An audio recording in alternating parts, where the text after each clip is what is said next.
नमस्कार सर्वांना, जय जिजाऊ जय शिवराय। आपण आज विषय घेऊन आलोय की गोऱ्हे तालुका वाडे येथे जी भात आधारभूत केंद्र सुरू केलेलं आहे, म्हणजे त्याचं उद्घाटन 14 डिसेंबरला झालेलं आहे आणि आज 2 जानेवारी 2025 म्हणजे 20 दिवस झालेले आहेत, पण प्रत्यक्ष भात खरेदी करायला सुरुवात केलेली आहे। त्यामुळे शेतकऱ्यांचं प्रचंड नुकसान होते। म्हणजे हे अधिकारी वर्ग सांगतात की आमच्याकडे गोडाऊन खाली नाहीये, गोडाऊन खाली नाही, मग घाईघाईने तुम्ही उद्घाटन कसं केलं? आता भाताचं वजन कमी होतंय किंवा काय ते आपण आता शेतकऱ्याशी प्रत्यक्ष बातचीत करून आपण ती माहिती घेणार आहोत। म्हणजे माझा असा आरोप आहे की खाजगी व्यापारी वगैरे जे असतात भात खरेदी करणार, त्यांचा फायदा हो यासाठी जाणून बुजून लेट करतात की काय, आपण बघूया। आता शेतकऱ्यांशी बोलूया। भात केंद्र 14 डिसेंबरला चालू केलं। आमदार साहेब येऊन उद्घाटन केलं।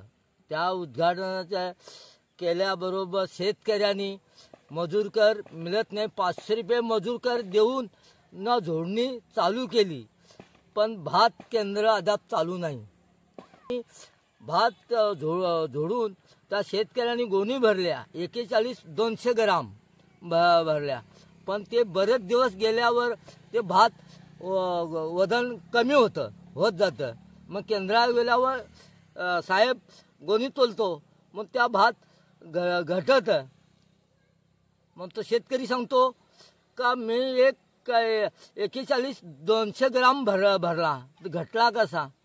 मग काट्यात मिस्टेक आहे का, असं शेतकरी सांगतात।